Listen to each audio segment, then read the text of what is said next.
Cruisers, this is Bernardo. I used to be a crew member for 11 years for 11 cruise lines. How fun is that? And here I am to help you out, to give you some great cruise travel tips from a crew point of view from all these cruise lines. So we talk about today is about tips, how to tip, when to tip, etc. I have a list here right on from my camera. And first off, there's a lot of things to talk about. So I'm going to try to be really briefly. But first off, what is the difference between gratuities and tips? Okay, gratuities, it's when you don't pay with cash. For example, when you book a cruise, sometimes the gratuities can be included or not included. You need to check that with your travel agent. That's why I always tell you, book with a travel agent, with a cruise expert. Okay, tips is when you pay with cash. All right, that's the huge difference right there. Now, why it's not included and why it's included sometimes you book the cruise, because it's a cultural thing. For example, I'm from Brazil, and usually when the people, they book the cruise with my travel agency, the tips are already included. Why?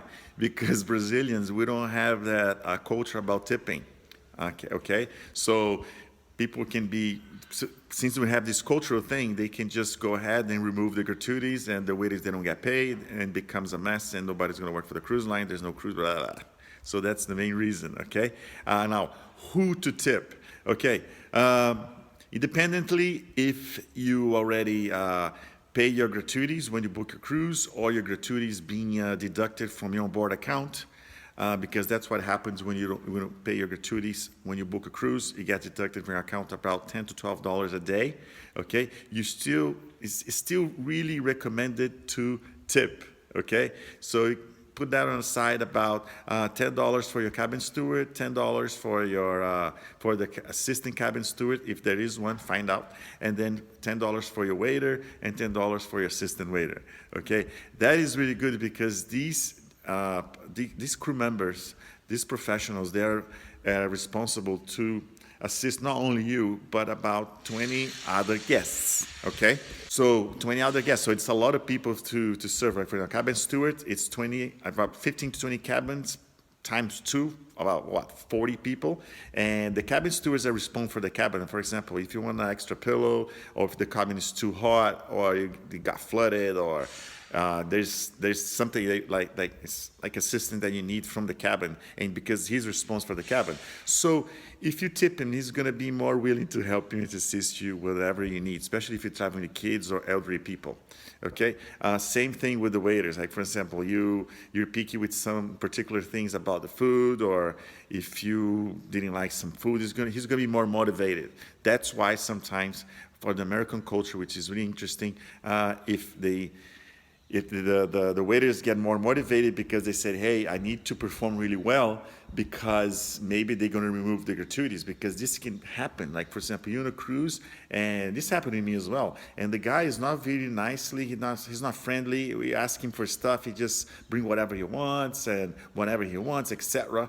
And then I said, hey, I want to remove 50% of my tips, because the other 50 I want to give to my cabin steward, because he's doing a terrific job. Not the waiter, but the cabin steward. So people can just go to the front desk and remove all the gratuities, which is not recommended, because when I was a crew member, I was a waiter, my salary was $75. So I depended entirely on the gratuities and on tips. All right, so keep that in mind, so you know how they get paid, because the gratuities is $10, $12 that is deducted from your board account. Or if you paid when you book a cruise, this money is split between the cabin stewards, the dining room waiters, and the buffet waiters. Okay, so that's like it's like almost 90% of their salary. So think about it. Okay, common sense. All right. When to tip? Okay, this $20 they usually give to the cabin steward in the beginning of the cruise is crucial. Now, when you give it to them, make sure you talk to them. Why crucial? Because he knows that, first off, not because you're giving them money, but the guys know, hey, these guys, they know how to cruise. I need to be more aware of things, not mess around with them, because they know how to cruise. That's why they're tipping me now. You know what I mean? No, it's only about the money. So they're going to be more motivated to assist you, and also because they know, hey, these guys know the business. All right? Same thing with the waiters. First night, go ahead and tip the guy about 20 bucks. Tell him to split with him and his assistant, okay? Usually they have an assistant to help him with assist so many people, okay? So this is when you tip, in the beginning of the cruise, and if you believe they did a terrific job, tip at the end of the cruise as well. But the beginning of the cruise is crucial, okay? You need to do this. How much to tip? $10, $20, 10 to the waiter, 10 to the assistant waiter. Okay, if you want to willing to give more, that's the lower, at least you need to tip that. Okay, now room service, the room service staff, it is expected for you to tip at least $2. I remember I was a room service staff, and I would pay, they would pay me about $2, and I would say like, that's fair, that's all right. If the guy tips $5, oh, that's nice.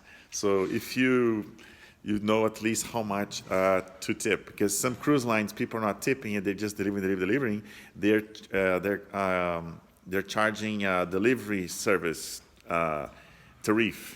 Okay, so if they do that, you need to tip. Okay, common sense. Why to tip a steward?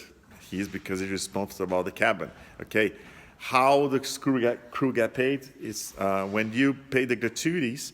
The gratuities are split between the waiters and the cabin stewards, and they receive this money every 15 days. Okay, bar staff. Even if you buy a beverage package or not, even when the bar waiter delivers the drink to you, he charges 15% automatically from your account, because that's his service. That's how because he delivered the drink to you. But if you think the guy, he's being really nice to you and be drinking a lot in his bar, why not to tip him some extra? Same goes to the cabin stewards and the dining room staff. I mean, if you're there in a bar every day, maybe there's another guy who's going to tip extra for him, and he's going to be more well assisted. But, I mean, it's human nature. That's how it works. I'm just telling you how it works, because that's what I heard and said as well, on behind the scenes, on the crew master, crew bar, all over around the ship. This is our gossiping moment about, oh, that guy is barato, man. That's cruise slang for cruisers that are cheap. They don't tip. So, no, man, I'm not gonna. So that's the way it is. That's how the cruise line build the industry. So the waiters, the bar waiters, and the cabin stewards feel more motivated to guarantee you a better service. Okay, so that's how it works. So cruisers, sailors, we spoke here about the difference between gratuity and tips. It's why it's included, why it's not included, how much to tip, who not to tip. I forgot to say that. For example, the gift shop people, you need to tip them. You need to tip only the food staff, beverage staff, and the spa staff. Or if somebody was really nice. Also, like, you don't need to tip guest services. You need to tip the guy that is around, that is the buffet. No, that's not how it works. For instance, I've seen some people that feels like they're doing extra thing, like they go to a buffet, they buy some food, and they leave $2 on the table. There's no need for that, okay? How much to tip? I already spoke that to you guys. Room service tip, how does it work? Why to tip a steward, I already mentioned that to you guys. And how and why to tip the bar staff. So that's how it works. This is all the tips from the crew point of view, because I worked for many cruise lines, starting on Carnival, I did Princess, P&O, Disney, Princess of America, you name it, Silver Seas, Oceania, okay? So that's how the crew thinks, okay? I spoke about a month ago when we started this video, spoke about how to choose a cruise, a cabin, a destination, ports of call, etc. And then we did some series of videos on how to book a cruise, the difference of prices, etc., etc. So I'm going to leave the links of these other videos here for you. And if you need any assistance how to choose a cruise, let me know. Subscribe to our channel. We're just getting started. 2 weeks ago, we had only 20 people on our Instagram. Now we have 28, but YouTube is getting really low. I only have, I think, 2 subscribed already. So go ahead, help us out. Subscribe, tell your friends that likes to travel and who already cruise. And here I am to assist you. I'm going to leave you my WhatsApp number, which is my phone number, and you can WhatsApp from anywhere in the world. And I'll be very happy to hear from you. Okay, stay tuned, because next We're gonna have 2 more videos about tipping because there's a lot to cover about tipping and gratuities. All right, see you soon.